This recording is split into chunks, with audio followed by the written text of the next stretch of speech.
Assalamu alaikum.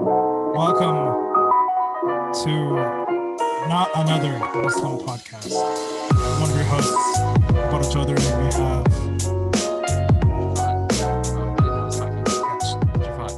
And. I'm Khalid. We gotta do this better next time. I think you have to so what we do is we set an order. So beforehand we tell everybody that's how you did for Imam search. It's kind of awkward. You have to give everybody the order beforehand, and then they'll just automatically know. All right. Introduce himself. Obviously, we're still in the early parts of recording, but we have myself and it's one of the hosts, Shafat, Ibrahim, who's in nowhere land, Texas, and Khalid, who was too lazy to leave his house today. Yes. That's our host. So then, too cautious. Yeah, probably that. But for our guest today, alhamdulillah, mashallah, we have Sheikhna Imam Saab, Maulana Sajid Ibrahimee. Astaghfirullah, the man himself. The main Imam Sajid in Dallas. The main Imam Sajid. Mufti. The only Imam Sajid in Dallas. Sajid Ibrahimee. Are you trying to point us to some type of direction about the other Mufti Sajid in town? I can't say, but I might be pointing at something about you. Oh, okay. For those that are listening that don't know, Sajid, mashallah, is a fifth-year student at Qalam. Yeah? Alhamdulillah, yeah. Mashallah. The Imam at Khaliville Masjid. The infamous. Or as they say in Arabs, the Khaliville Masjid. Khaliville. They don't say that, do they? Khaliville. No, they don't. He's just trying to take shots at me. Wow. I think somebody made that joke. Khali because it's empty. Yeah. Wow. Actually, I see it. It was Khaliville, to be honest. And just to finish his bio real quick, but you're also TikTok famous, mashallah. The Imam of TikTok. Astaghfirullah, bro. I'm not really bro. I make Muslim videos, bro. It's pretty famous. Pretty famous for Muslim TikTok, if anything. MashaAllah, he's doing great work. He's reaching out to the youth and no other Imam is able to do. AKA 12-year-old people. You're about to say something? and he's 12-year-old kids. He corrects himself. He is the guidance that these young youth don't have. Inshallah. Actually, it's not even a joke. I actually truly believe that. Thank you, bro. I appreciate that. Him and Imam Sahib have. Allahu Akbar. Bro, yeah. We got the Snapchat Imam, and now we have a TikTok Imam. Allahu Akbar. But thank you for coming on. Bro, it's an honor and a pleasure. But what was up with that lo-fi music in the beginning? Dude, it was a voter picked or audience picked, right? Our audience picked. Really? No joke. It's the most stereotypical podcast music. Yeah, ever, I know, bro. right? All right. But we're rolling with it. But dude, thank you for coming on. But yeah, let's just get started, man. Talk to us. What do you want me to say? How are you? Alhamdulillah, bro. I'm doing good. I'm a little tired, but I had some nitro cold brew, I think. Wait, the nitro's open? Yeah, bro. Oh, It was on tap. We so were I was kind of unsure if it was what kind of brew it was. yeah, exactly. I wasn't sure, so I tasted some just to make sure. They have alcohol on tap here. He tasted it. Allahu Akbar, mashallah. Tasted it, double check. He's the Imam we needed. Yeah, for those that are... I took one for the team, bro. Oh my god. So for those that are listening, we're at a WeWork. That's where this whole podcast studio getup is, and they have certain beverages on tap. They also have coffee, nitro cold brew on tap. Yes, they do. Imam Sub is. It's great, actually. The coffee was great. But dude, okay, so this podcast is really just going through the atypical stories of American Muslims. That's what it's called, not another Muslim podcast. And we want to bring you on because I feel like you've lived the most atypical life I've ever. Oh, for real? Seen. I mean, yeah. First off, how old are you? 12, 13? I'm actually turning 7.5 this June. 7.5 and about to become Mufti. Allahu Akbar. Imam Malik, man. Yeah, mashallah. Subhanallah, man. Imam Sajid. Y'all get like me, bro. Try, please. Not joking. Honestly. I'm just kidding. Malik was on TikTok, so you got that over him. He only had the Muwatta. That's it. One of the greatest books of hadith ever. And that one hadith chain, but you got the actual chain. Yeah, exactly. But Allah. Oh my gosh. It's funny today, mashallah. I like it. Yeah. Keep going. Jokes, bro. This is our entire. Can we say the word baina? Man, that one instance that we went down there at some point in our life. Our baina class, 99% of the day, Sajid throwing jokes. Yeah, that's facts. That's true. All I remember, man, I remember we had two different study groups. Sajid was in the fun, not fun group. I The was fun group. I was in the Sheikh Abdul's group. We had really cool stories. But Sajid was like, him and his group were just playing pranks on Asataf, like The whole time, bro. hiding, like childish stuff. It wasn't even like a good joke. It was like hiding behind a wall or something. Yeah, it was really bad. It was just bad. We were just so immature, bro. It was ridiculous. But like, we got our work done though. Yeah, Well, Sajid's a genius, mashallah. Alhamdulillah. 9-year-old like Astaghfirullah. about to like finish his like mufti courses. 7 years. 7-year-olds. I forgot. Make dua first. No, actually, how old are you again? Like you're about to turn 20? I'm turning 20 this month. He's actually pretty old. Inshallah. I know, bro. It's crazy. I'm actually getting old, bro. I'm 20. Yeah. How old are Can't- y'all? Can't even make the jokes. 23, man. God dang. Dang, bro. You're kind of old. What about you, Shabbat? I think I'm like I'm 4. 22. I'm 20. Okay, I'm only 2 years. Oh, you're 22? Yeah, I was always like this because I graduated high school and you graduated High school too. kindergarten. I think our art's gonna have our full like. When did you graduate? Would you do bios. more Baina? Yeah, I was in high school, bro. I finished Oh, high when school. did you do madrasa? Before that. Oh, okay. Yeah, bro. So, dude, let's go through your story, man. Because like the whole point of this podcast is to really understand. Atypical. I atypical went to Muslims. school, then I wanted to become a doctor. I finished my MD. I get married. I have 4 kids, and I have a house in the Like suburbs. every other Muslim's dream. Now I drive Dude, Mercedes. Where Mercedes. he's from in Jersey is so Bengali. What? Oh, Atlantic City, bro? Jamaica? That Oh, no, Jersey Atlantic- area. Yeah. Oh, Where's yeah. Mufti Niaz Hanan or He's from North Jersey. Well, he's like in Philly, kind of. Okay, I was gonna say his community is like Bengali. Bro, even my community is mad Bengali, bro. Like, I did not know. I it's didn't know. mad Bengali. Like, there's too Everywhere many we go, we Bengalis. just populate the country. Yeah, we really do, bro. You know, Yeah. we took over Jackson Heights, like officially. Oh my gosh. Jackson Heights Yeah, and yeah, yeah. 169th Street in Jamaica, bro. It's a wrap. It's It's ours, all guys. Bengalis. It's ours. Pakistan and India can have. Where's their Wait, homes? what? Every Pakistan and other- India are not Zindabad every no other- more, bro. Bengalis are united. Like when we come to a neighborhood, we take up the whole street. Yeah. Pakistanis will like spread out, and Indians will spread out. It's actually kind of insane because like Yeah. last time I went to New York, we actually visited Jackson Heights because I've cousins. Actually, I think everyone has cousins. In in Jackson Jackson Heights, Dude, dude. you know it's Bengali when you can go down the street, there's a rickshaw and you can get jackfruit. Yeah, literally. Man. No, but dude, like the restaurant scene, I have never had like better Bengali food. Oh yeah, bro, Oh yeah, for sure. yeah, for sure. Yo, bro, Bengali food is actually slept on, bro. Like in my Yeah, opinion, actually, Yeah, like non-biased opinion, bro. 100%. Like Bengali food actually Non-biased. Bengali food is actually superior to like Indian and Pakistani food, hands down. Like, please, someone You're- fight me. in the yeah, someone's about to fight you in the comments. I'm not even kidding, bro. Like, it's Yeah, actually yes. superior. Aben. Bro, Colin's got nothing to say, bro. Colin's not gonna, he's not about to I'm defend just this. a bro. bystander. I'm just a bystander. Dude, Syrian food is so good. Oh, you guys are chamois, Wait, sooties. Abe, you're Pakistani. We're I talking was about. Pakistani. I got nothing to say. I'm outmatched. Abe is like He's outnumbered. Abe is the dream Pakistani, honestly. Really? Yeah, bro. This is not true. His dad like, mashallah, has photos with Imran Khan. Like, what else? Oh, yeah. How higher can you get? For real? What else do you need? Politician over here, bro. Yeah, mashallah. Dude, Abe's dad like runs. Where are you from? Beaumont? Yeah, his. No, nowhere, Texas. Remember? No. As you introduced me. Yeah, My mashallah. Texas. Anyway, dude, tell us about yourself, dude. Like, I think the viewers, man, so the podcast is really about to really point us to go over atypical stories, and I feel like you've lived like the most atypical story I know, especially like you remember like when we met, Yeah, I At was the- like 15. dude. Yeah, at the fundraiser, like when we met, Sajid was wearing the most Saudiest garb I've ever seen in my life. Yeah. it's And I was just crazy. like, who is this kid? It's about to Yeah. recite Quran. Like, he thinks he's like freaking like Sudais or something. Yeah. And it did just a little bit. I'm joking.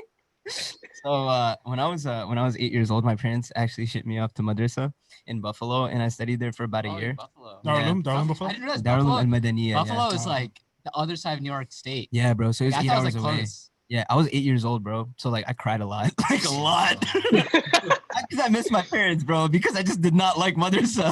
Yeah, I bet. You can't lock Madrasa's- me up. The Yeah. flip. Yeah. So ironically, Did you do something like?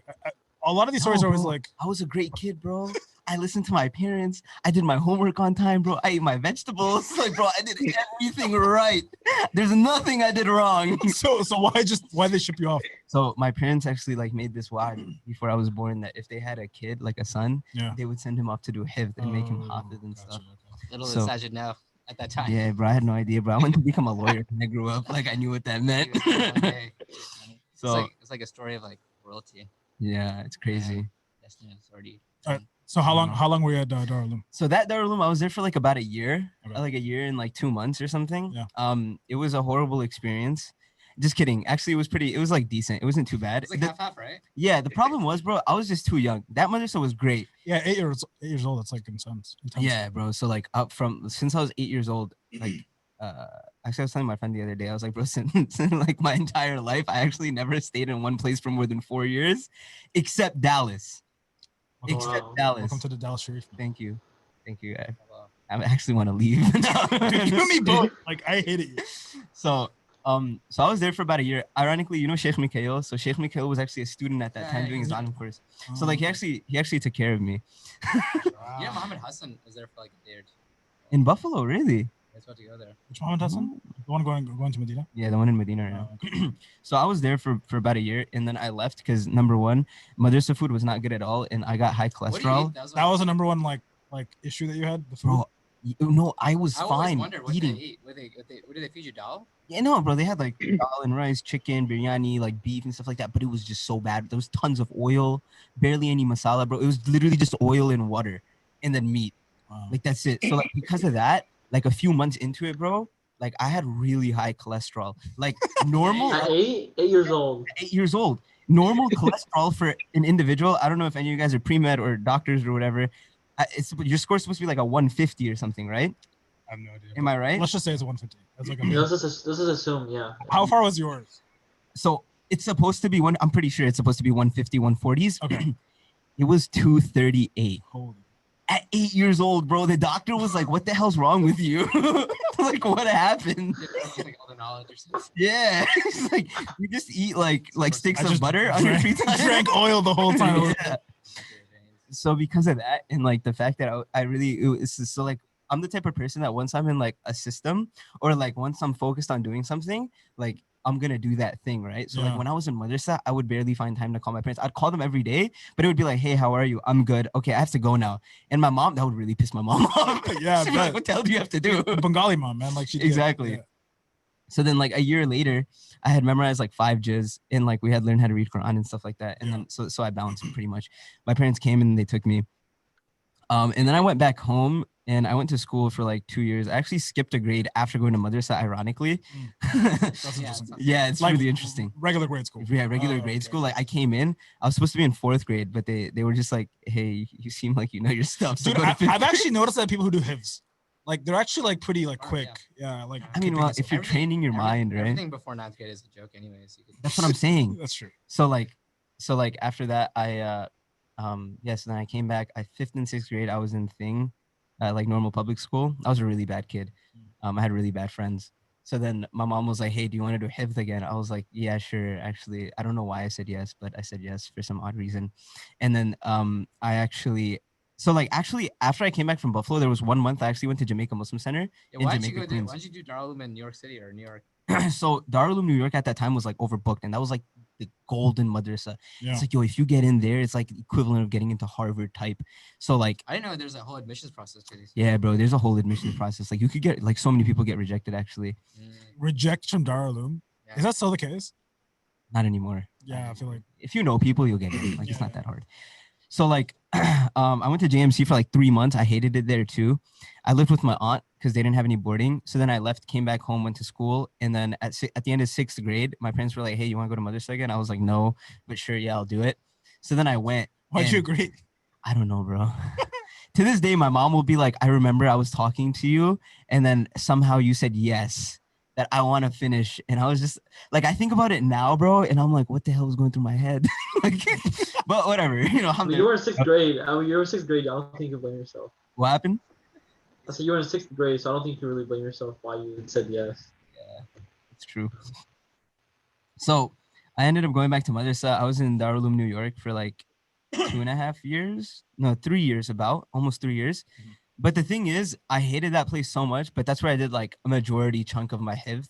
I did Nadra for 1 year where you basically learn how to read Quran. And that's what Darul Uloom New York was actually prized about. Like you have to do 1 year of full Nadra. Like you can't skip that year unless you're like some Qari.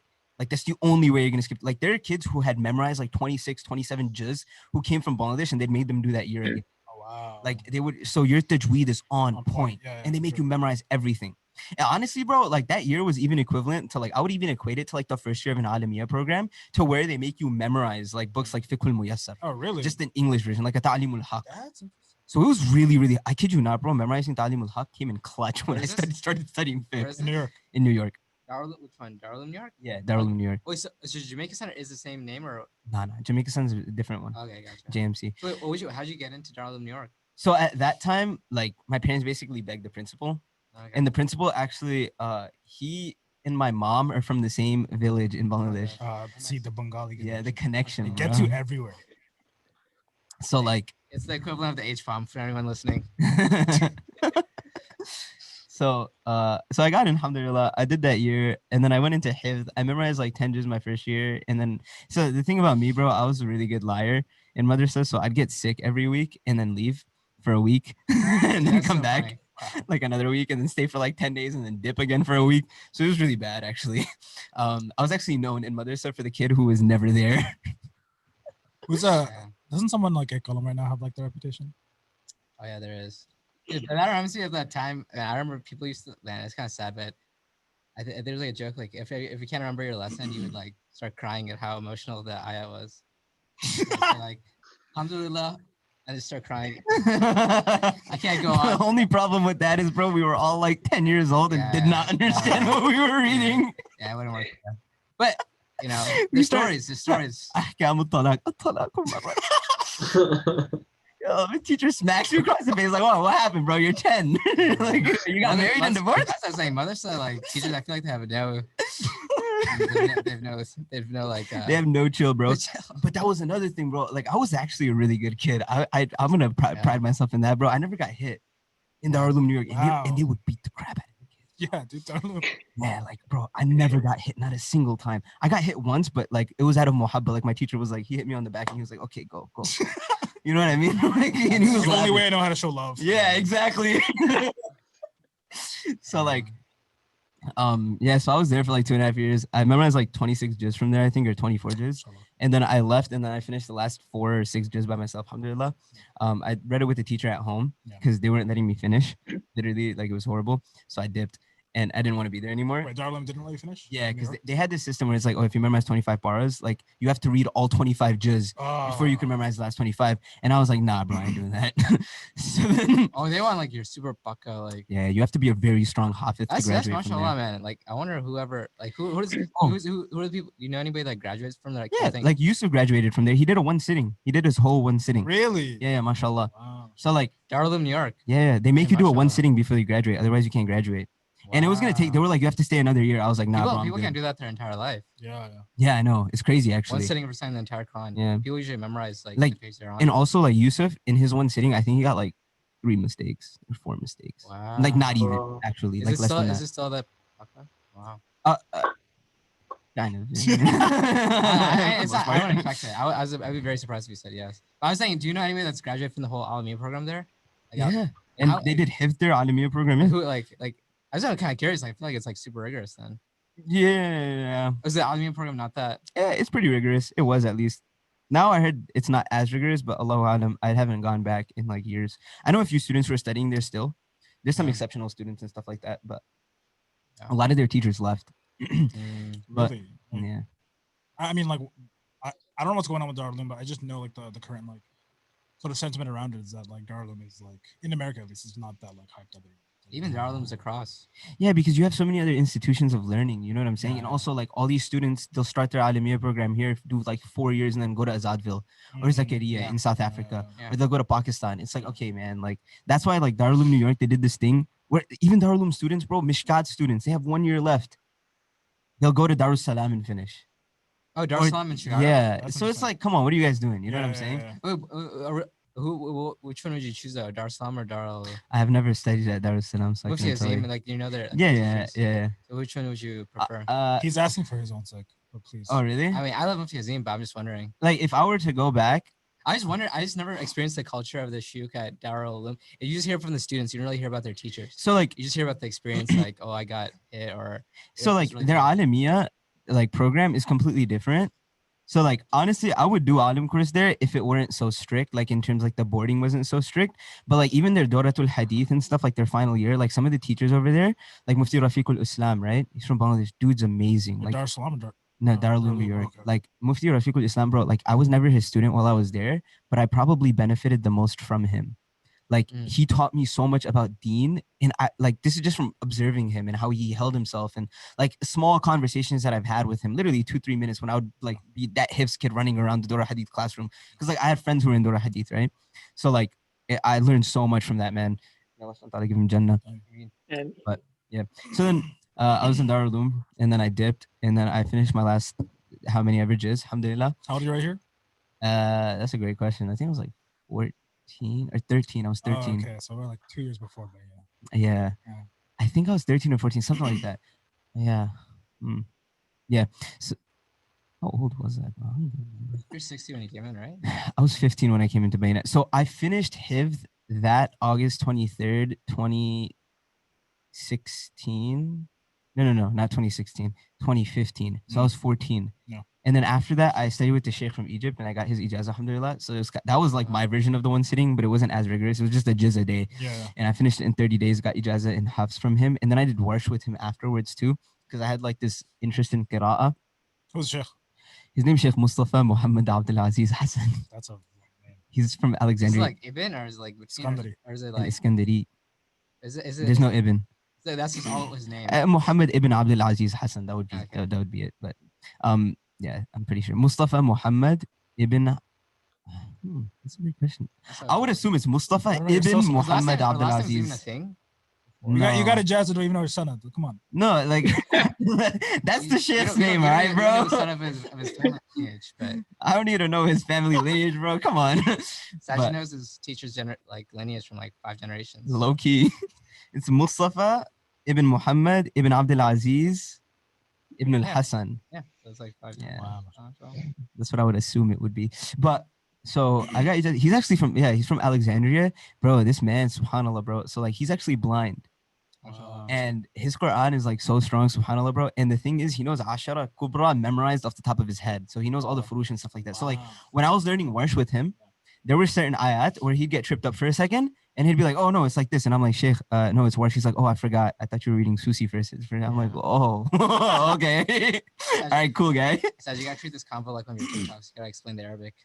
Oh, so the furush are like the small differences in the qira'ah. So like for words, so like between the qira'ah, between the different ways of reciting, there's like these small differences that are allowed in the text. So for an example, there'll be like an extra mushaddad or something.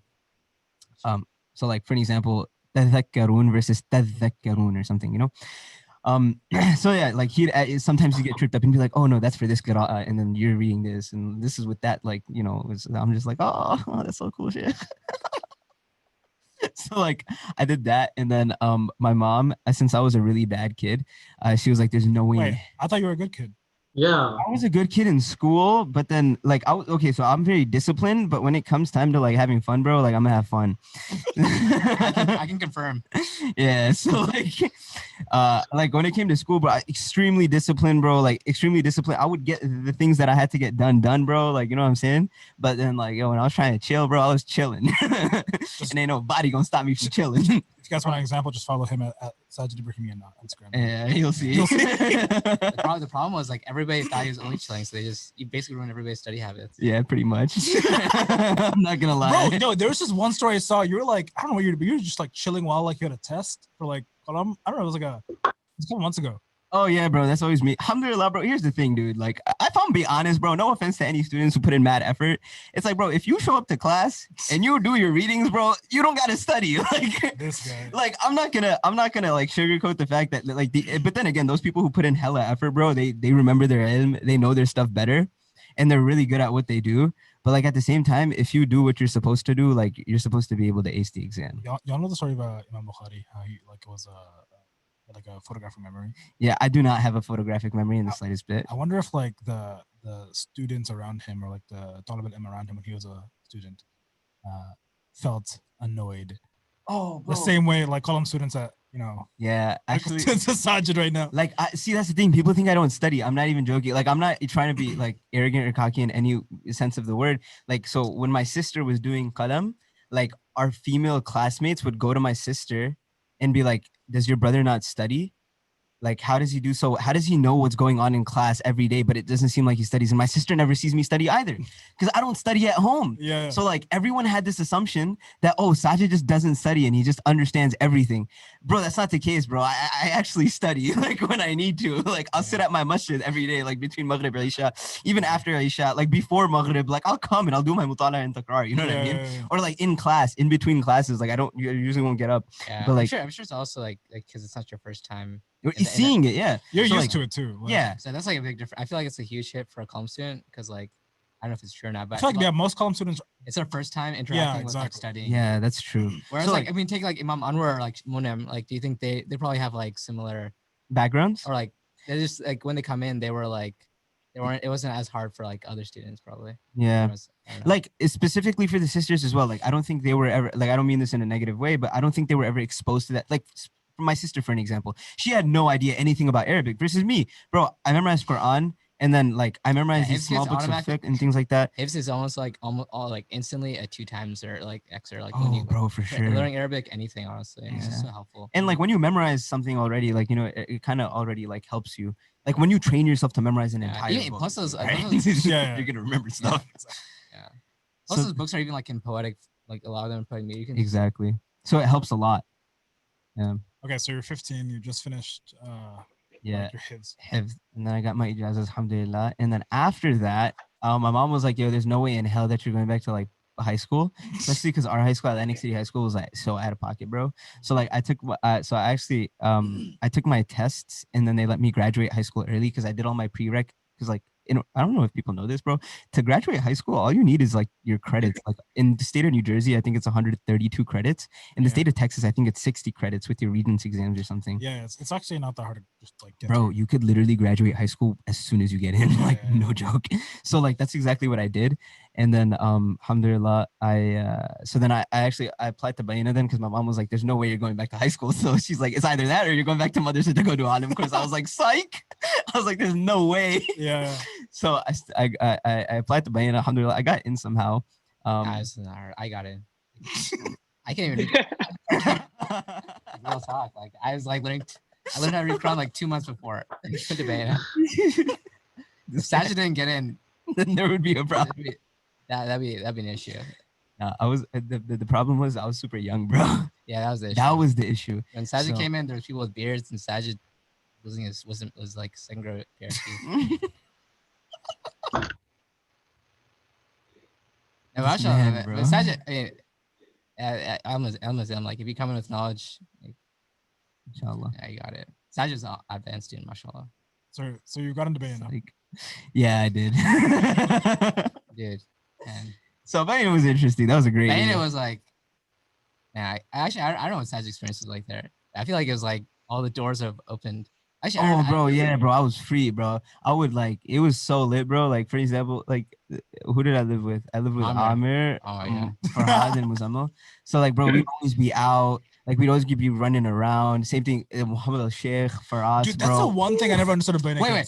Wait. Before we get into this, I never understood why you and Musa came to Bayna because it's like kind of like Salafi-ish, and you guys are from Darul Uloom / Salafi backgrounds. Wait, like, Musa did Darul Uloom? Musa's like the most like outwardly Sufi person. Dude, yeah, bro. Yeah, Have you yeah, seen that's him? facts. Yeah, He's like 100%. pretty something to use. So I was just surprised he came to Bayna.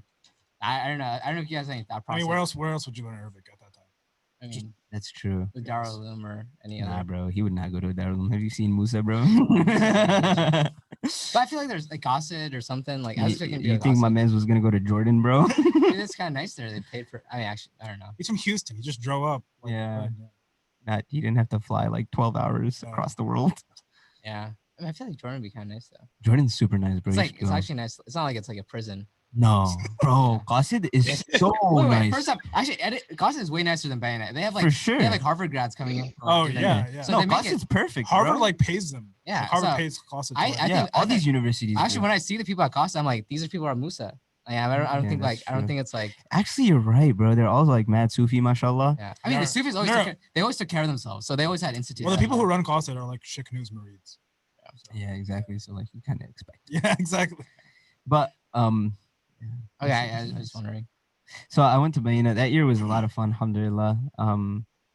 It was nice being like alone somewhere so far away, and I didn't have a job, bro. So like I didn't have any responsibilities. Yeah. So like we were always just Sajid went to chilling. every single social event. Like I didn't know these social events existed. Yeah, I did. Yeah, what were you? Didn't invite Shafat. I was at home. I wasn't invited. I was invited half the time, but these guys just made plans on the fly. Like, Yeah, bro, we just do like crazy stuff randomly, bro. That's Because thing, like bro. we were all free, bro. Can you imagine just a Yeah. group of like You guys went 18, to, like, the 20-year-old bounce house. guys? Like, I didn't know what you guys were doing. You guys went to a bounce house for dodgeball, and then Sajid bit somebody, and What? there's so many. Like, You gotta tell the wow. story. all right, so what happened was, bro, is like we were playing dodgeball, all right? And like apparently you're not allowed to do this, but like you know how you're supposed to set up the dodgeballs like in the middle and then you run to them, grab them, come back and like throw them. So like me and Musa, we collided basically. So like we collided because we were both trying to get the same ball. Yeah. And then yeah, the rest is history. He got like 7 stitches, and we are officially blood brothers if he Yeah. watches this. Yeah. Oh, wow. Yeah, so it's pretty lit. So yeah, that was that year, and then afterwards, I didn't know what I was gonna do. So then, the next easiest thing to do would be to go to Qalam because it's right there, and I was already in Dallas. And alhamdulillah, I got that Khalifil job then. Oh, it's been that long. Yeah, bro, I've been Imam at Khalifil for like The 4 previous years, imam bro. was What? the previous imam was another student with us, or not imam. I don't know. Tucky. Was he imam or was he? Yeah, he like led salah, the same as me. It's Yeah. like the salah leader guy. What do you who's mean? You technically do imam. dars? What are you talking about? Yeah. so- Now I do. Like a year into Qalam, I started doing like khutbahs there. Like now, okay, it's like whatever I'm needed to do, I'll do. Yeah. I think I started doing tafsir classes there my second year at Qalam. And then slowly from there I just grew. And then like we got Anwar too. So like at that point, because I was like, yo, I ain't trying to really do durus that often. Yeah. Because I'm trying to chill. I'm trying to have that much responsibility. So we got him. So like honestly, like my job was still super simple. Yeah. Basically like lead salah, give khatiras, do khutbas. Wait, 4 and then years that's it. ago? What's this like right at? So Roots used to be a college. Yeah, so like literally when Roots left Colleyville is when I got hired. Oh, wow. We went to Roots well Bayna, and then Sajid got the job next year. Right after that Ramadan, because Stucky was done with Bayna. So I was like, yo, I'm gonna take your job. He was like, all right. And I led Tarawih that year at Colleyville. So they were like, yeah, we want you. So no. Didn't they always have somebody else there at Tarawih, the other imam? Yahya Abdurrahman. Oh yeah, but he left too. Yeah. Everybody from that went to Colleyville, all the imams had like left bad. Yeah. I mean, not like their own fault completely, but like both sides. I guess. Yeah. So like they left. Sheikh Yasser used to be Sheikh Yasser Qadi, like the Qari one. He's Egyptian. Yeah. He used to be there. He's actually been covering for me since I've been gone for like the last month. Mhm. But yeah, he's still around. So but then they like hired me. So I mean, it's whatever. I've just been there consistently. Yeah. Alhamdulillah. So like I've been there and then I've been doing Qalam up until now. So I'm in my final year of Qalam now. Alhamdulillah. And now I'm low-key in the final year of Colleyville too. Lucky, not Employers- lucky. employers- Did he just announce his resignation on a podcast? Yeah, low-key, bro. Someone to the board. The board better get this man. Yeah. So Qalam, talk Yeah. about that. Qalam, Yeah, man. it's a great program. Sheikh Abdul Nasir is amazing. He's a hilarious guy. He's paid to say this. So, Bro, yo, low key, if anyone from Qalam watches this, I think I should get a discount on my tuition or at least like a refund like we get for taxes sometimes. Cause bro, you know how many students signed up for Qalam, bro? Like, because of you? yeah, bro, even now, like through TikTok, you know how many people like Oh, DM me, really? they're like, yo, I want to study Islam. I'm like, Dude, go to Qalam you should, you should Institute. be like use promo code Sajid Ibrahimee or something. At checkout for your $1,000 tuition for Sajid becomes the 10% off. influencer for Qalam. Low key, Brand bro. ambassador. Dude, you guys Wallah. Yeah, I don't know if I can say this, but you should compete with Asad Murphy and Roots and say like who got more people. Just like the other avenue. Yo, bro, Ustad Murphy, if you're watching this, just know I'm He's not coming watching for you. this. I'm joking. Oh my god. Astaghfirullah. I mean, actually, he's Mubarak, so he'll watch this. So, I feel like Murphy doesn't like listen to. Podcast. He's just too busy. He's got too much on his plate already. That's He's Mubarak. got kids. Yeah. Anyway, He doesn't even Facts. respond to. I mean, dude, yeah, I'll text Murphy. Mashallah, one He time. apologizes on. He handles it. No. Yeah. I really don't blame him, right? Because Yeah, like he's the like guy, 2,000 man's people. busy. But I'll text him. Before kids, it takes 3 months. After Musa, it takes 6 months. After like Iman, it takes like 2 years. Her name's actually Sajida. I mean, her name's Sajid. Her middle name's Sajida. But because what, he named it after you? I think so. Yeah. No way. Yeah. That's what I like to think. Right. That's what I like to think. I told him that, and he was like, "Yeah, sure." I was like, "I bet." That's all I needed. I know. Please just validate my feelings, please. I just think of that weird guy coming up to what's her name? Iman. Iman. Iman, like 10 years later, like you were I'm named like, after you're me. named after me. I want you to know that. Don't you ever forget it. That's so weird. And it's Um, Okay. So when did you start doing this TikTok stuff? Because like you're pretty famous on TikTok. I'm really not that famous on TikTok, to Bro, be honest. all the TikTok Muslims are like always hanging out. Y'all should start. Okay, you know how like these like really famous TikTok guys like they like start like these hype houses, whatever. We were thinking about that. in Shut up! Dallas. No, you Wallah. weren't. Me and like 3 other TikTokers were thinking about this. Should I give it away? So me, you know, Arabic McLovin, Malik. I can't say where he lives, otherwise he's gonna kill me. Him, and then Ayman. What's his name on TikTok? Younger Racer. He's Algerian. He lives in Virginia or Maryland. And then one other guy, Omar, Egyptian prince. Oh yeah. So me, us 3, and then Yusuf Truth as well. He was gonna come eventually, and they were all thinking about doing it in Dallas. So Malik graduates from college this thing. So In like, stay Dallas? tuned. Yeah. So no. He lives in New York, someplace. No, in but New you York. said like where Yeah, was in your house? Dallas. So I'm trying to convince all of them. So like Omar, Egyptian prince, actually wants to do Qalam. So I was like, bro, just come through. And then Malik, just take your position in Cliveville. yeah, exactly, bro. At this point, so then even Malik, I was like, bro, if you come through, like, there's so much we could do, like, actually. So like, there's a few things we're working on, inshallah. Y'all will see in the future, This is interesting. next year, inshallah. Next year. Wow. I mean, we're working on it. It's coming along. You know, it's like you gotta Yeah, like takes a while. perfect it. No, Yeah, I got you, exactly. I It got you. takes time. You gotta do things with ihsan. Exactly. Mashallah. إن الله كتب الإحسان على كل مسلم, bro. Allah. Or mu'min. I forgot to. Muslim, mu'min, same to same. I'm joking. Same to same. So like, when does TikTok stuff start? So it was December of last year. Dang, It's bro. only been a about year? It's about to be a year. Wow. Yeah. So what happened was Yusuf came to visit me while I was in Texas, and we were just chilling, and I bombed one of his TikToks or something, and then he was like, "Bro, you should start making TikToks." I'm like, "No, I have more izzat." The rest is history. Yeah, suffer a lot. But like, it was honestly like, yo, what am I gonna post? Like, I'm not gonna do a dance in front of people. Like, absolutely not. Yeah.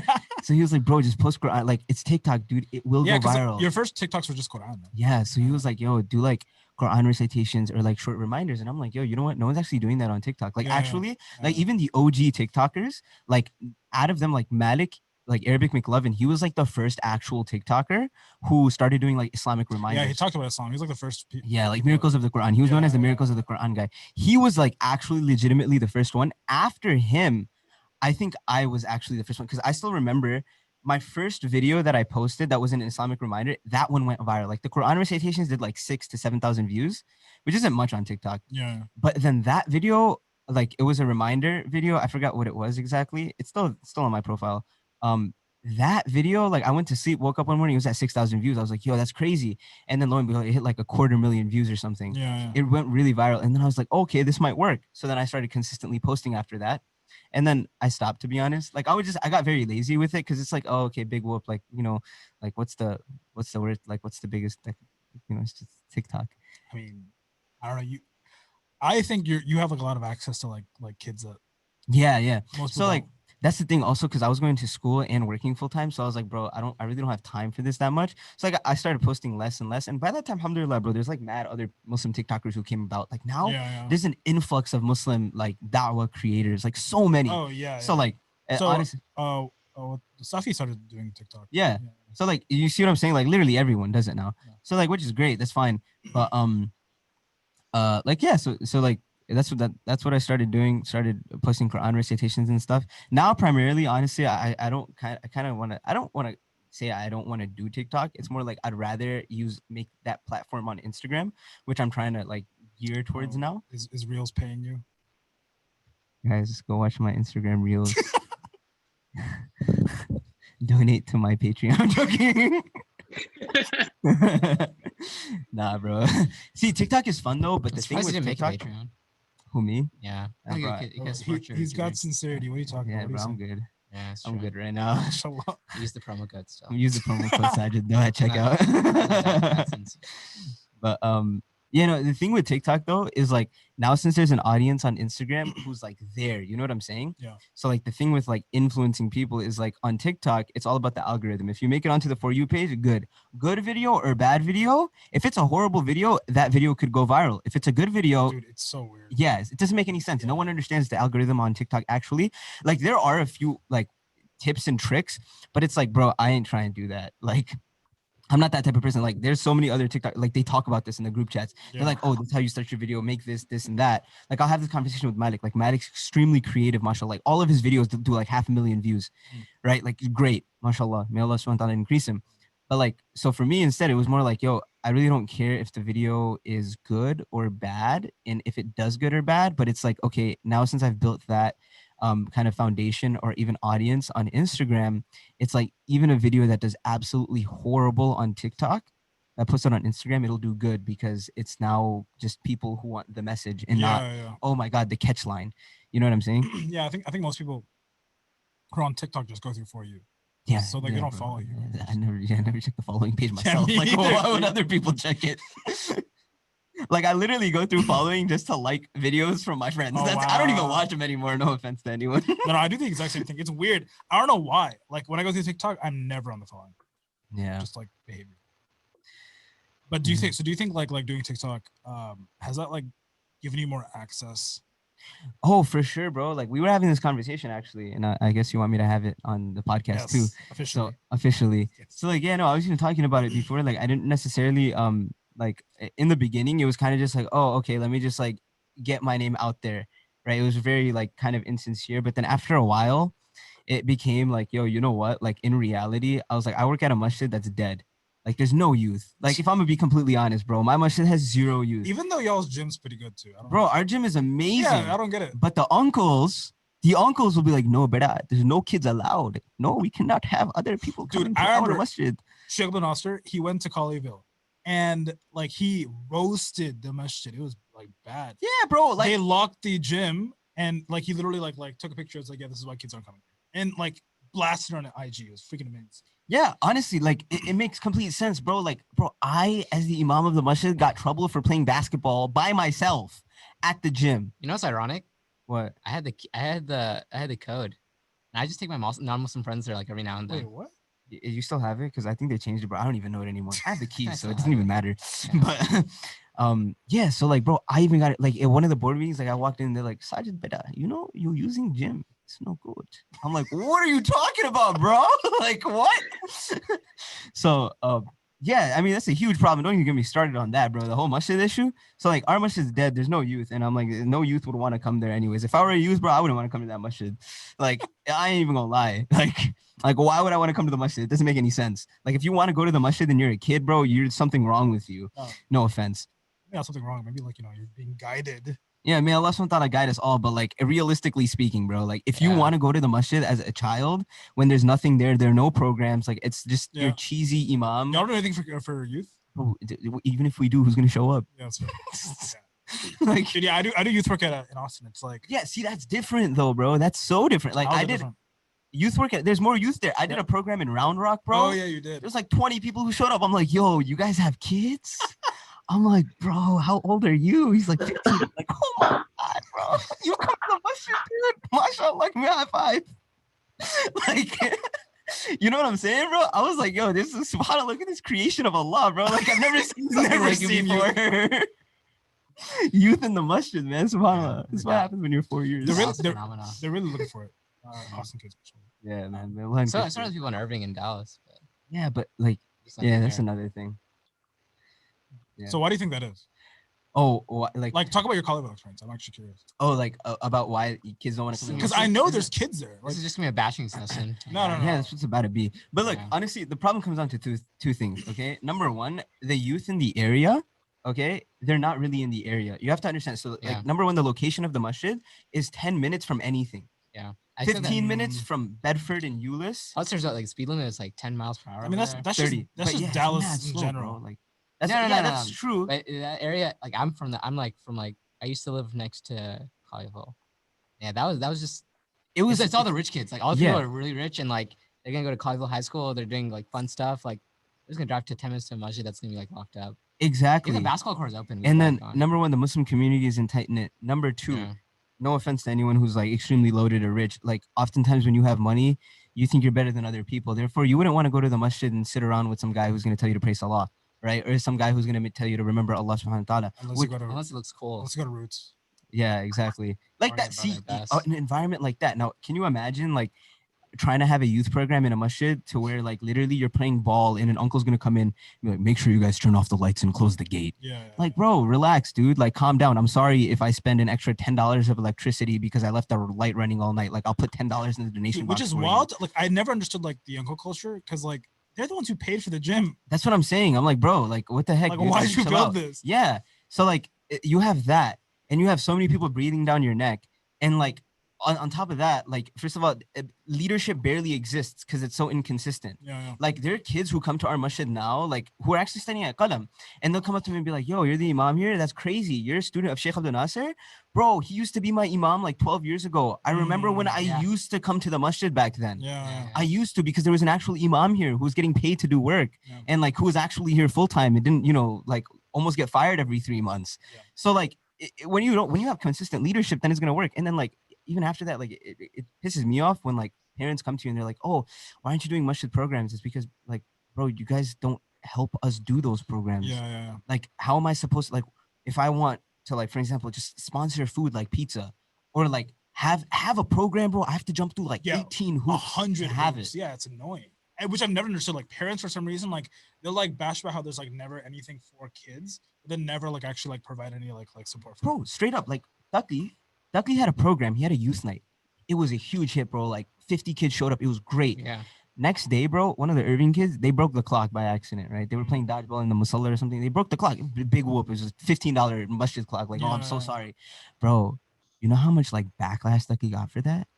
Like, dude, like they went off for breaking the clock. I'm like, bro, chill out. I felt bad for Ducky, honestly. I'm surprised. I'm surprised. I was always surprised you're still here. Yeah, no, Ducky has mad sabr, mashallah, bro. Because if it were Dude, me, he was- even a few Ramadan, like last Ramadan or something, or like the Ramadan before, he was playing ball, and then it was during i'tikaf, like it was in the middle of the night, but like still, bro, the masjid's huge. Go to a different room, and it was like, oh, the basketballs are bouncing, we can't pray salah. It's like, come on, man, like for real, bro. So you're telling the masjid kids to leave, like, you know what I mean? It doesn't like, make any sense. It doesn't, and especially if you like kick them out, they're not gonna come back. Exactly. Number one, they're not gonna come back, and like if they're not at the masjid playing ball, where do you think they're gonna be playing ball? In some random court somewhere where like you're susceptible to so many haram things that could possibly happen to you. It's like, in Atlantic City, at least, it's like when you go to play ball, or even in New York, when you go to play ball, like that's where you're gonna find the kids who are smoking blunts or like trying to sell you weed, or like the girls who are watching you play and will come flirt with you afterwards. Like that's where all that stuff happens. So like now, if you're telling the kids who are like, nah, we're gonna play ball in the masjid, so we stay away from that. Nah, get the heck out of the masjid and go over there. It's like, what do you expect is gonna happen, right? So it's like that's a huge problem as well. And like honestly, the way to combat that is just Muslim communities that are open to letting kids play, and like people who have management. So like that would. But that's not the reality for like most Muslim communities. No, it isn't. Which is like really upsetting because it's like, bro, you have these huge facilities, but like they're empty. Dude, they're empty. I know. Like, bro, I grew up in INT. Sajid Ibrahimee is my youth director. Right? Yeah. Bro, literally no one goes to the gym anymore. Like no, like it's like it's pretty massive gym. You can like you can play like ball. Literally no one goes. Yeah, INT is stuff. That is true. I see how it's good. I see it's massive, dude. Bro, Epic is the best. Epic had like. Yeah, Epic has a legit basketball court, bro. They have like a legit. They run a league out of there. So. Yeah. So like things like that, what Epic's doing, like, bro, you see how amazing that is? They have their own basketball league, like, mashallah, bro. And that's just for ball. Then like you have so many other like activities, things that are going on. And like honestly, like people act like you need mad money to do this stuff, bro. It's really not that hard. You just hire a full-time imam. That's it. You just hire one. It's not that difficult. Which is wild, man. I probably shouldn't say some of this stuff, but it's like it's wild how like you have like even like emerging communities right now, like Austin, like all they're prioritizing is just like we got to build the next building, right? Dude, like none of them have imams.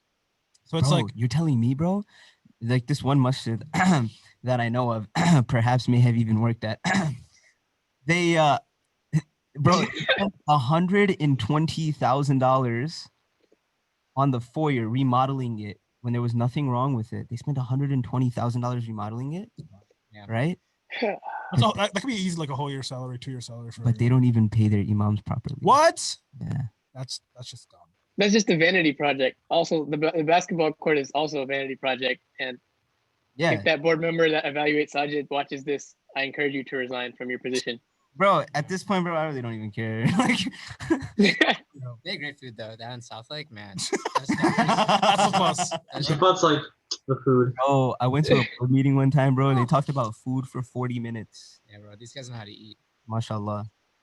That's actually when I went to Oh, yeah. Roots Uh-huh. at Colleyville. That's like the #1 plus. It was like, yeah, Quran, like that's serious, but then the food. It's pretty Spring amazing. rolls for iftar.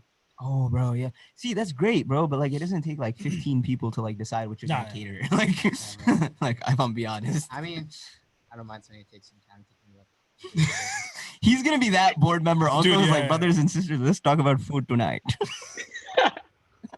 I'm not about talking about. I'm all about business, man. I'm just gonna eat it. Yeah. All right. I'm ready to go. So TikTok.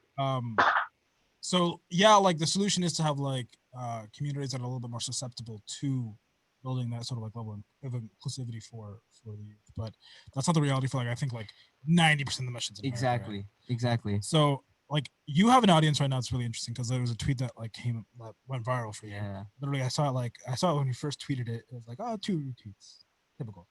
Came back an hour later, 5 billion retweets. I'm like, dude, what the heck? It was a funny tweet though. I'm not gonna No, lie. it was bro. hilarious. Hilarious. But for the context of the listeners, it was a tweet where someone texted you whether or not if they like were naked in front of their phone, if that was like haram or if that like if they incurred it's sin. like the question was if I'm in the shower. Oh, and- it was actually in the Yeah, shower. it's like if I'm in the shower and my phone is like just propped up and the camera could see me and I know Mark Zuckerberg and like the the NSA Yeah, or NSA. FBI agent is watching me. Am I sinful on that part? So like Mark Zuckerberg specifically. I was like, bro. First I said, I was like, yo, like ain't nobody trying to see you naked. That's number one. Number no, but two. talk about your tweet because like you had a caption that was just freaking hilarious. Oh, what was the It was caption? like I don't remember. become an imam. They said. It'll be fun. They It'll said. Oh my gosh. Yeah, so this is the type of, oh, bro, I got worse questions than that. Like, but Yeah. like that same guy, he actually asked me, he was just like, so like, if I kiss a girl who had just ate bacon, is that like haram? It's like I was like, bro, there are bigger problems. Yeah. Bacon. you know There's those. a prereq. Humans are confused right now. Yeah. Honestly, that's the real situation. Probably. No, but here's the thing, like, dude, like, because these communities aren't like all that like inclusive when it comes to youth, like most kids like that age, right, have zero access to scholarship. Yeah. Zero. They really don't. So like the whole thing with even like TikTok and going back to that question you asked, it's like, bro, you know how like number one, all right, like kids like y'all, for an example, you guys grew up at the masjid, Yeah. right? You had Ustad Abdurrahman, you had whoever was at ICI, right? It's like y'all grew up with people you could ask and talk to, bro. Yeah. But what about like 90% of the youth who, let alone want to ask some type of scholarship about a question that they have Mhm. about halal and haram? Because like, let's be honest, do they even care? Yeah. Like, forget about that, but like the fact that these people don't even have access to a masjid properly, right? Or like someone who is giving them da'wah about Islam, period. What do? So like when I started like posting videos initially, it was kind of like, oh, okay, cool, Qur'an recitations, this, that, and it's like, oh, Allah subhanahu wa ta'ala loves you, like, قُلْ يَا عِبَادِيَ الَّذِينَ أَسْرَفُوا, right? Like, oh, you servant who like committed a million sins and completely lost yourself, لَا تَقْنَطُوا مِنْ رَحْمَةِ اللَّهِ, like, don't compress or don't suppress the rahmah of Allah subhanahu wa ta'ala, right? Like, it's a lot. So like when I'm talking about these type of things, people are in the comments like, oh, for real? Yeah, I know. I had no idea. It's insane. Like, I'm not supposed to be scared of God? I'm like, Things- bro, what? things that we find basic. They don't know. Yeah. They really genuinely don't know. So like, and then like, as like my audience grew, it became more like I started getting DMs about like the funniest things, like you would like look at and laugh at. Like people have these most basic questions. Yeah. Like, oh, can I make dua in English? Like, can I ask Allah for stuff? I'm like, dude, you can ask Allah subhanahu wa ta'ala for anything you Yeah, want, dude. yeah. Like anything, go ahead. Which, dude, honestly, stuff like that kind of like it makes me sad because like how long do you think this kid, let's say he's like 13, 14, was going without making dua? 13 to 14 years. Yeah, exactly. Like as long as he's been alive. And it's like these most basic fundamentals about the deen that they just don't know about Allah subhanahu wa ta'ala and the Prophet sallallahu alaihi wasallam. Like super, super simple things they have no idea about.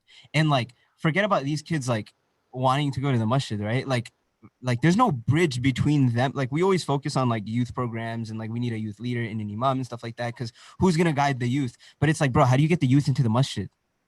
How do you get the youth into the masjid? What are you gonna do? Oh, game night at the masjid? Like, what are you gonna play? Like, you think he wants to come play games with you, bro? He'd rather play Call of Duty online with his boys. Yeah, Like, yeah, yeah. what makes you think he's gonna come play like I don't know, like Connect 4 with you at the masjid, dude? Yeah, like, yeah. Or like, dude, I hate it. Islamic Jeopardy. yeah, I hate it so much. I'm not gonna lie, it's kind of fun. But Because you know all the answers. That's why. exactly, that's the only reason it's fun, bro. Only reason. I just fighting with the amus and the uncles. Yeah, for real. I'm like, actually, there's ikhtilaf. But the guy who made this game was wrong. yeah, bro, I was helping one of my friends on his test for university. Recently, like it was actually one of his finals. Yeah, I was helping him cheat. Actually, I'm not even gonna sugarcoat it. He called me. He was like, "Bro, I need help." I found out after that it was his final. I was like, "Yeah, sure. What are the questions?" He's asking me them, bro. So like, he got half of them wrong. But the thing is, it was all right answers. The problem was the professor taught it wrong. He gave him wrong answers, bro. Wait, what are the questions? Like they were questions like, so for example, one of the questions were, did Adam alayhi salam name all the trees in the like? Did he name all the trees? And not even in the Quran. And the ayah says that, what is it? وَعَلَّمَ آدَمَ الْأَسْمَاءَ كُلَّهَا, right? So we gave him the names of everything, which includes trees. Yeah. But he didn't name them explicitly. The answer was yes. I said no, he didn't. He didn't name the trees in the Quran. He didn't name the trees anywhere, bro. Yeah. Like, what are you talking about? You know, Where was he studying? he's studying at some university in New York. So this is a advertisement for Qalam Institute, everyone. Please stop studying Islamic studies in your universities. Anyone from Thank Qalam you. actually listening, if you want to be our sponsors, just let us know. Promo code Sajid Ibrahimee, please. Yeah, but it was funny. It was really funny. Like half the questions you got wrong just because of me. I was like, nah, bro. I was like, that's not the case at all. He probably thinks you're not an imam anymore. Huh? You should take his position at the university. I really should. Bro. Professor's doo-doo, bro. No offense to this professor. I mean, there's a conversation about academia. Like, that's just trash. I mean, I have a Islamic studies degree from UT, but Yeah. what does it really? Yeah, let's be honest. No offense, bro. No, dude, no offense, bro. I fully acknowledge it. But yeah. So the goal was honestly to get those kids like thinking Islamically. Like there's so many people even afterwards, like you find, like I'll go through my DMs sometimes and it'll be like, yo, because of you I started praying salah again, because of you I started wearing hijab, like because of your videos, like I started reading Quran or praying salah. Like bro, that's like subhanAllah, like those kids then like there was this one lady, I did this one Zoom call one time from my live, and there was this lady, she was like super old. She was like 40 something at the very least, right? She was super like old is 40. Sorry. no offense Compared to to anyone who's 40. Yeah, bro, like that's like double my age, dude. Like that's 2 times as much of life I've lived. Like, so she goes, she stopped, and it's me and like a bunch of other TikTokers who joined too, right? Yeah. It was literally just like friends chatting and then a bunch of like people who watch us. So the lady stops like everyone and she's just talking. And she's like, by the way, she's like, you know, I was actually extremely suicidal and I actually OD'd twice. And then I started watching your videos. And after I started watching your videos, I started like having faith in Allah subhanahu wa ta'ala. And then I started praying salah. And now I actually wear hijab. And I actually started memorizing Quran because of that. And then now I have 2 daughters who are super young and they both study at Islamic school and both doing Hifz. And this lady lives in the Maldives. Whoa. I was like, yo, subhanAllah, that's crazy, Yeah, dude. yeah. That's insane. Like, who would have thought? Like, that 60-second video, right? Not even, right? Like, TikToks are usually like shorter. Yeah, exactly. Like, subhanAllah, you know? So, like, after like that, I was just like, yo, you know what? Like, I'll continue this. I was like, let me just, like, put, like, normal videos, even though there's, like, so many other people who are doing it. Yeah. I mean, Yeah. so do you think that's like, I don't know. Personally, I just don't know if like with the level of like how technology is moving, whether or not like Muslim community, like stereotypical Muslim community building, i.e. like building masajid, is even like possible anymore to like that's reach interesting. like all the Muslim kids that exist. So like, do you think like that's like the like necessary future for getting like people that learn like yourself into these spaces and being able to speak to like kids in like their language? So like I was actually talking to one of my teachers about this, and like honestly I could be completely wrong, but like even one of our teachers, he was like, there's a lot of community work that needs to be done on the ground, and like that's what's important. Yeah. Not being some super famous lecturer guy going around. But then like even Mufti Mohamed, he did a podcast, and he was like, initially when I started out, like I got a lot of hate for what I was doing, but like you also have to understand that there needs to be a balance, right, of being on these social platforms and not fitting into society's standards, right? As like, oh, I'm gonna be the next influencer famous guy. No, but like Yeah. making it that far and being like, yo guys, you know, like Islam permits you to be a normal human being. Like, you know how Yeah. many people I've met, bro, who like think that Islam is like this super difficult thing that came down that restricts every aspect of your life. But literally in the Quran, Allah subhanahu wa ta'ala says, like, "Ma anzalna alayka al-Qur'ana litashqa," that the Quran wasn't revealed to be some type of like hardship on you or anything like that. It's supposed to make your life easier, right? But like they just don't know that. And their interpretation of Islam based off what they were taught from their parents is so wrong. So like if you have people who are like scholars, people who are learned, or even people who are trained to be community leaders on these type of like social media platforms, right? Who are actively like, I'm not going to say following trends, but kind of following trends. Like in a normal way. They're just like being a normal person. Bro, just be normal. Like be a human being, dude. Because here's the thing, like I used to do this early on when I was doing youth work, but I stopped doing it, right? Like this is like the normal like sort of dress I'd wear now doing a halakha. The number one thing I like, and I love Sheikh Abdul Nasser and Ustad Rahman and all of them, right? That I just always found like very interesting is that like they would always wear like typical. It's like, out of respect and tradition. No, which I totally understand. And that's there, and that's amazing. You know, Yeah. like that's actually amazing. And you see that even with people who are on like social media, like platforms. Like you have Mufti Menk, he doesn't go anywhere without his like shimal. Exactly. And it's a sign of respect, and it's a sign of adab of ilm, right? Because like when you wear clothes like this, like normal clothing, you just become any Joe Schmo. But here's the thing, like when you follow your Instagram, right? Like you have a pretty normal Instagram. Yeah, and I try to keep it that way, honestly. Yeah. Like that's the thing. Like I was even thinking about it the other day. I was like, yo, should I clean up my Instagram? But then I was like, nah, I really don't want to, because it's kind of like, oh, yo, like I would love to be known as like some sheikh, like, oh my God, you know, like he was like a person of ilm, like being associated with ilm is like the best thing. Being associated with knowledge is like the best thing that can happen, right? But then at the same time, it's like, yo, I don't want people to think also that, yo, he's like, oh, he's too religious. That's what I'm saying. Like, oh my God, he's so religious. If like, we have people that are like normal, right? Like that's why, like at least me, for like I made the conscious decision to be like, I'd rather wear normal clothes when like literally clothes like the kids would be wearing, like same type of clothes when doing like youth work, right? Yeah. To do that, actively do that, so that I have more access to people. Yeah, exactly. And like, don't get me wrong. Like I have no problem with wearing a kufi or an imama. Like I feel more comfortable in them, to be honest. Yeah, without a doubt. Like any khutbah you'll catch me at, any nikah, like regardless of where I'm going, who I'm with. Hold up, you've done nikah? Yeah, bro, I always do nikah. Bro, what the heck? I actually just flew back from Jersey. Shut up, really? Yeah. So hey, McGurk might need those services soon. That's why he's asking. I got you, bro. I don't know. I don't think so. But like any traditional type of thing, like a khutbah or even a halaqah or something like that, if it's like a formal halaqah where I'm teaching a class of Quran, bro, I'm definitely, you're gonna catch me there wearing my imama and like my thobe. You know what I'm saying? Like I won't like you're in the masjid, you're giving khutbah, exactly. But like even at the nikah, like I showed up in a turban and thing. Whereas like those people, they know me. It's so like I would go over to their house in shorts when I was like extremely young. So like which isn't a problem, but like I went specifically because it's like, yo, I'm going as the imam who's gonna perform their nikah, not as Sajid who's gonna go eat food, right?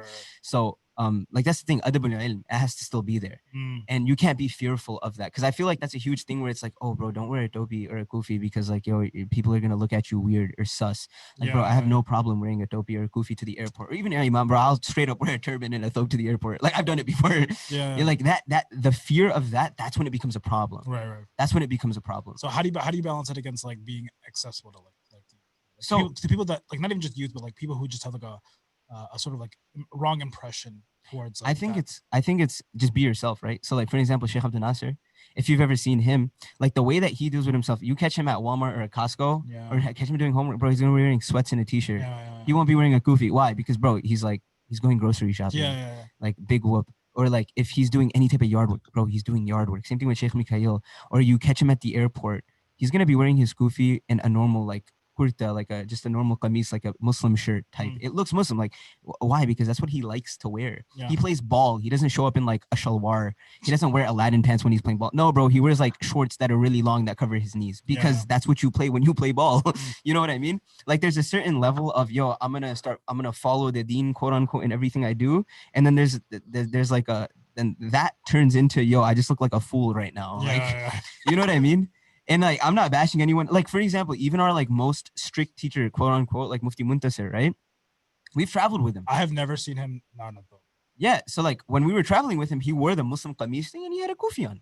He didn't wear his turban. Because like, who's gonna wear a turban on a 12-hour flight? Like, let's be real. Yeah. Like, that's extremely uncomfortable after a while. Like, especially if you're just trying to relax. Yeah. And like, even with wearing a thobe, it's like after a while, it gets kind of annoying.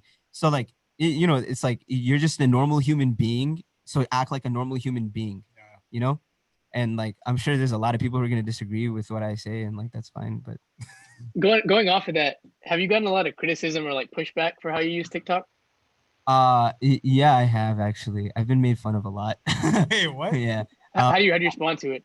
I've gotten pushback. Honestly, that's the thing. Like, I took permission from my teachers in particular Mhm. before I started. Oh, like so. Chicken is cool. Yeah. So Okay. initially, like when I started, I talked to him, even though he's completely against social media and students having social media. Yeah. But he gave me the okay initially, and then as like I started getting more of a platform, he told me to slow down. But that's exactly one of the reasons also why I slowed down. Yeah. So then after that, after I had that conversation with him, it just kind of became like, oh, really, really short reminders or just Qur'an recitations and like nothing like crazy, because it's like, you know, still studying. and Nothing stuff like, you that. know, fades are okay. Fades are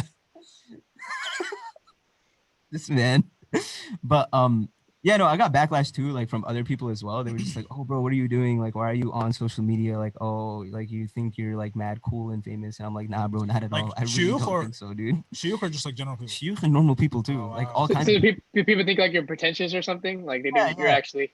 And Oh, I don't even I don't think they understand. Like for example, I know your content is not for me. Like I knew that the day I saw like your first TikTok. I mean, I do like your recitations, mashallah, but like I know it's not for me. So I don't know how people don't have like the. Lucky hater here. So who do I'm you not a low key. I'm not a hater. I'm just saying I know the crowd that he's targeting and he's trying to help out. And like, although I can benefit from it, but I just don't. I don't know how like a sheikh or someone can see that and not think you have the self awareness to know that like you're trying to get to like a different group of people that they can't target. So I don't know. It's kind of. I feel like it's not like productive, but I'm sure you already think that as well.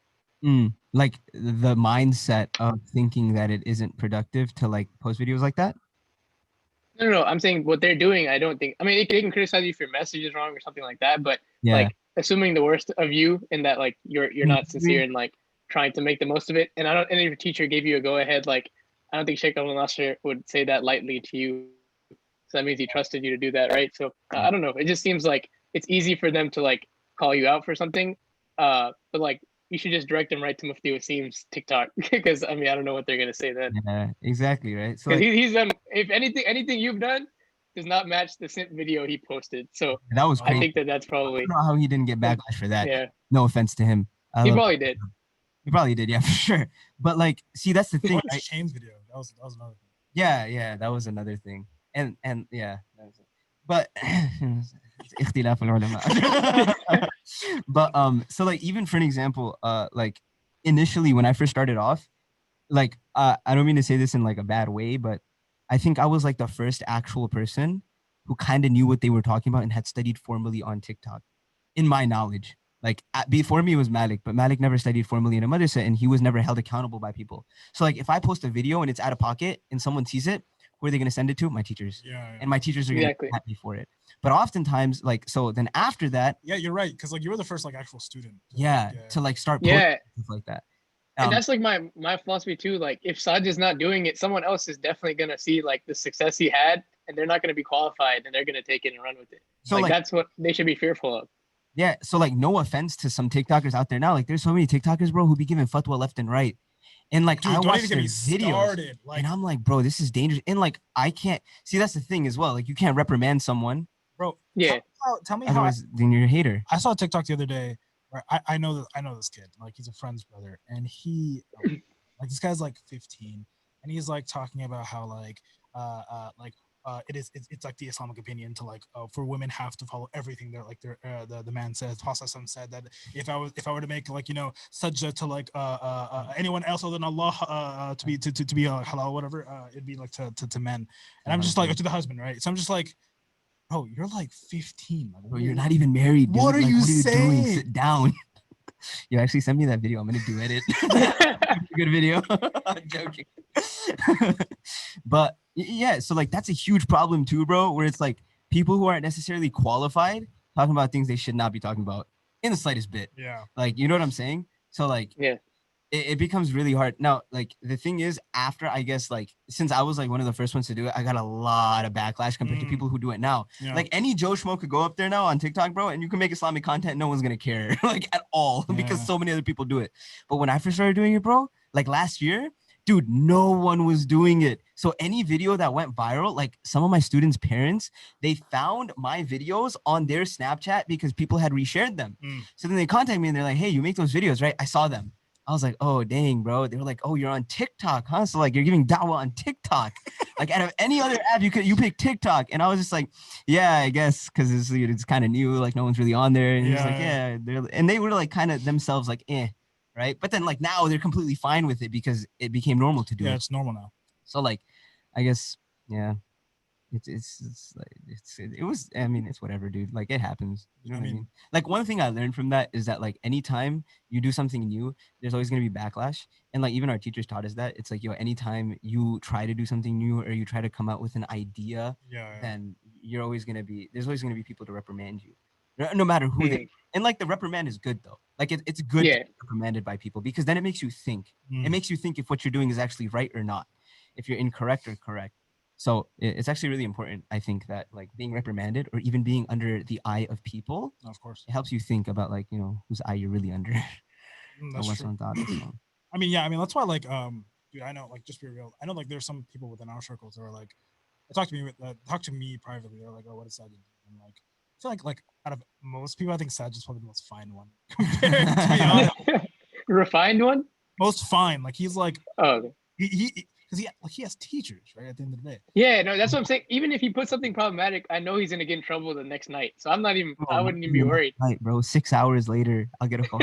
Not even, bro. Not even 6 hours, bro. I've gotten text messages like 2 minutes after I posted a video before. Oh my gosh. And I'm like, oh, dang it. Dude, I mean, I don't know. Alhamdulillah, I used to have that. I don't do Facebook posts too much anymore. But every time I posted like a pretty controversial Facebook status, I have like Shakamza or someone else like. Yeah, see, that's good though, bro. You know how good that is? It's so great. Yeah, honestly, yeah. It's actually, I actually do appreciate it because like there's been times where I actually have like stepped a little bit too off the line of like saying something a little too, not like haram or anything, but just like probably not like the most appropriate like, you know, thing to say at the right time type scenario. I actually remember one time like Shakazi messaged me personally, like literally like 2 minutes after, and I was just like, crap, like I need to tone down. Yeah. See, that happens. And I mean, you know, sometimes we step out of our boundaries, which happens, but may Allah subhanahu wa ta'ala forgive us.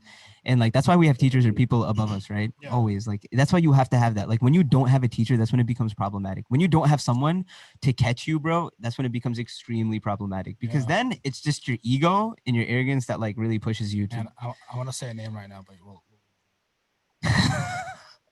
Don't do it. Don't do it.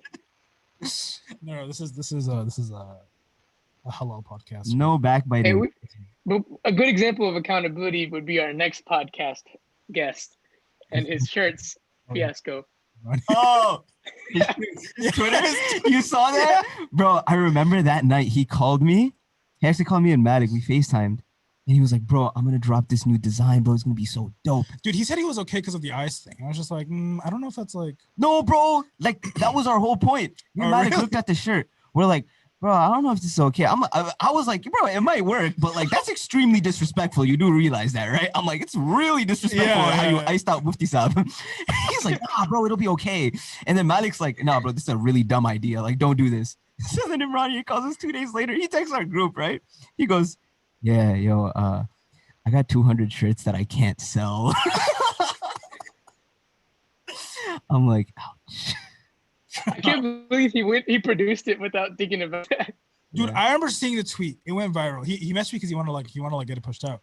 And then like not even like 8 hours later, Mufti Meg drops a video like big X Mufti Meg. Yeah, bro. I don't know if he's gonna expose this or if I will get killed or murdered if I expose this. I don't know if I should say it or not. Mufti Meg like contacted him like his phone, yeah. We'll probably talk about that more on the podcast. But guys, while we're talking about Imran, get his Cats Are Muslim shirt. They're great. I got so many compliments about it, bro. Like, it's beautiful. Like, look at it. Fruits of Jannah is great quality, bro. It fits perfect too. Like, it's a nice shirt. This guy. Y'all should buy it. Do you have discounts code? with Sajid. Joking. I don't have a discount code yet. You know, Imran, like honestly, probably like you might see this. I hope he does. You Yeah. better watch this, bro. I wore his shirt.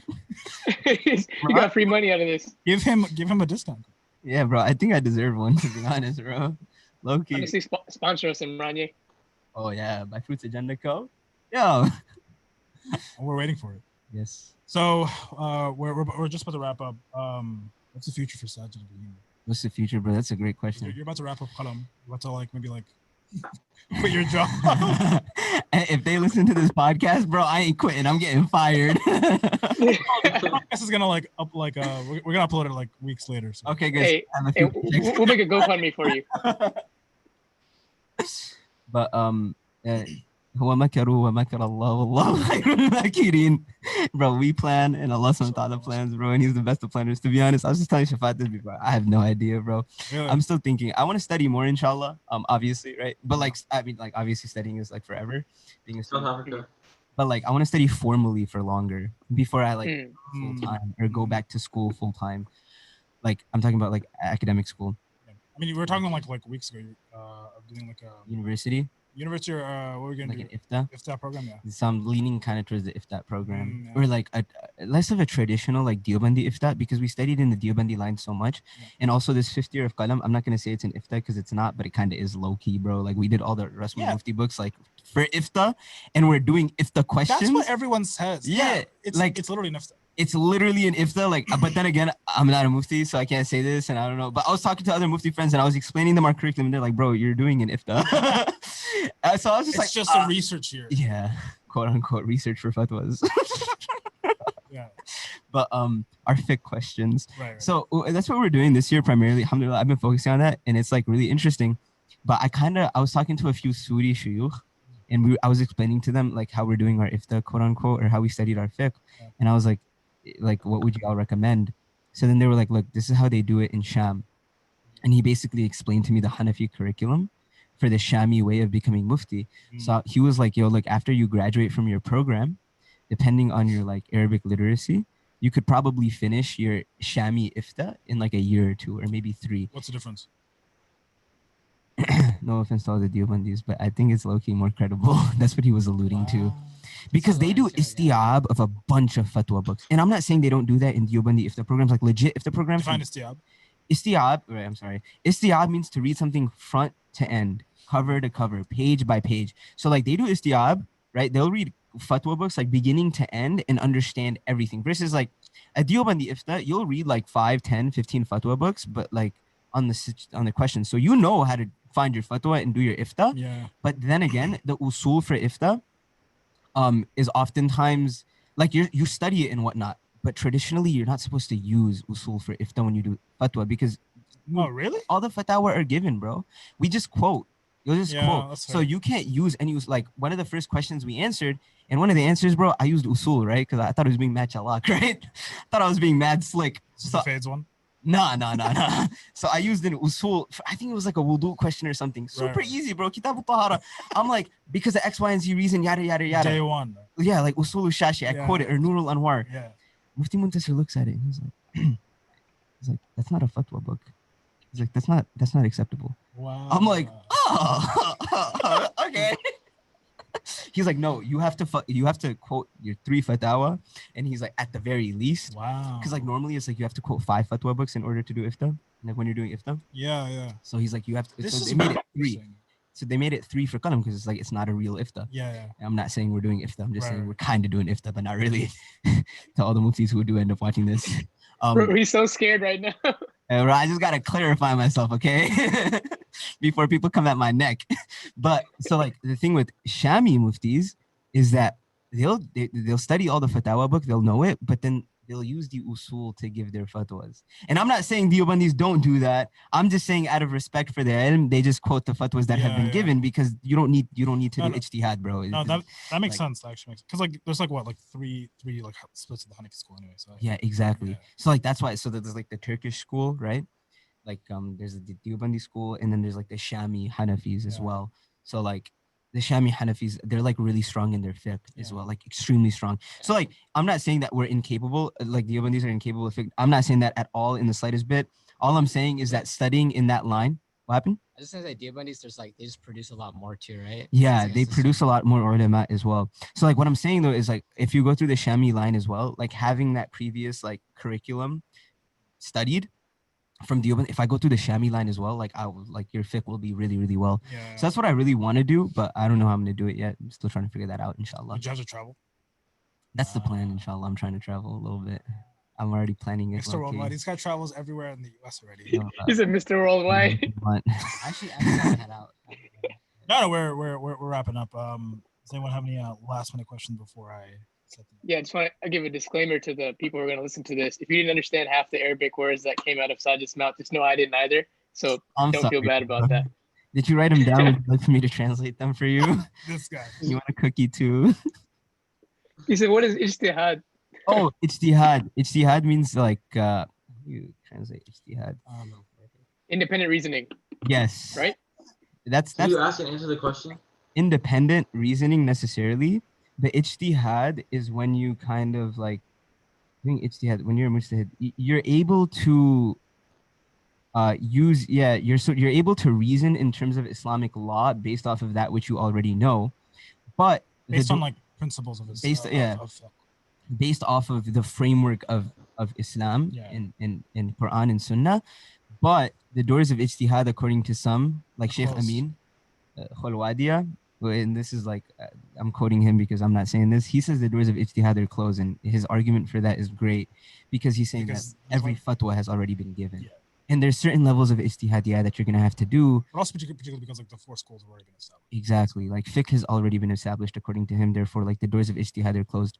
So like technically you don't even ever need to give fatwa necessarily or answer a question because all of it's been done. So like all the fatwa are there. That's exactly why they only quote fatwa. They don't give him necessarily. Yeah. And they will give him. That's why you have your muftis trained to give fatwa if necessary. Like that's why you have people like Mufti Taqi and like the qadis in like Saudiya and the muftis of Egypt. Like there's a reason why they exist because of the fact that, you know, like new financial issues, things like that. You have a group of people who are very skilled in what they do to do that quote unquote ijtihad, which in reality it really isn't. They're just using other fatwas and all other thought processes that previous ulama have had before. Which I have an opinion about, but you know, I'm not gonna make that. Do you think the doors of ijtihad are open? No, I'm not saying that. What are you saying? We're not. This is not. This is what Mubarak. My opinion should not be. I've just had like a really interesting like space in doing research on this. Really? Yeah, because like the professor that I have like a jank Islamic studies degree. It's not real. He said, disclaimer, don't listen to anything Mubarak said. Now continue. But the professors that I have are actually legit, like real in this space. Yeah. So that's the nice thing. I'm sorry for going on so long, but like that's the nice thing about having professors like who think, or like even speaking about fiqh and things like that with people from academia and not necessarily a traditional background, is that they're open to thinking. They're open to thinking and using your own reasoning that Allah gave you. You know, like Allah subhanahu wa ta'ala says, so that you could all use your brains. That's why we gave you these signs. Bro, he's about to get canceled again. I am. Gosh. It's okay though, bro. It's already happened. I got canceled on Twitter like twice already. it's like a week. Yeah, honestly, bro, at this point, I don't even care no more. But okay, to close us off, in the spaces you got canceled, where can our audience find you? Like my handles. Yeah, your handles. I'm Sajid Ibrahimee on everything, like Instagram, Twitter, Snapchat, TikTok, LinkedIn. That's consistent. Oh, I saw your LinkedIn. You did? You have like an ijazah from Mufti Umar on there. Yeah. So I never mentioned this. I actually studied while I was at Qalam for 2 or 3 years. I studied Qira'at, like Ashara Sughra, all 10 Qira'at with Mufti Umar rahimahullah ta'ala. Right? Yeah, and the Durra. So I actually studied with him, got ijazah in that from him before we didn't get it from him actually. Rahimahullah. He passed away while we were on our last juz. We had a few surahs left. Actually, dude, what's crazy about that? He actually called me like literally a week before he passed away. Yeah, and subhanAllah, it was crazy. So, I mean, we got ijazah from his teacher through him. Like our ijazah literally says that I give these students ijazah on behalf of Mufti Umar rahimahullah. So it's really weird. It's a really weird sanad. Yeah. And then also, I actually studied with Sheikh Mohamed-Umer Esmail too. Oh wow! Who has the shortest sanad in the world for Shatibiya, Durra, Jazariya, and things. So we actually got ijazah in Shatibiya from him, the Jazariya in Tuhfatul Atfal, which is crazy. Actually, that was an honor. That was actually kind of crazy. All right. Well, if you guys don't have any more questions, Yeah. we'll just put the outro in and awkwardly and Shafat should leave. yeah, Shafat is gone. All right. Assalamu alaikum wa rahmatullahi wa barakatuh. Thank you again, Walaikum assalam wa rahmatullah. Sajid. So. Absolutely welcome. What was the time? This outro, bro. What is this? That's great.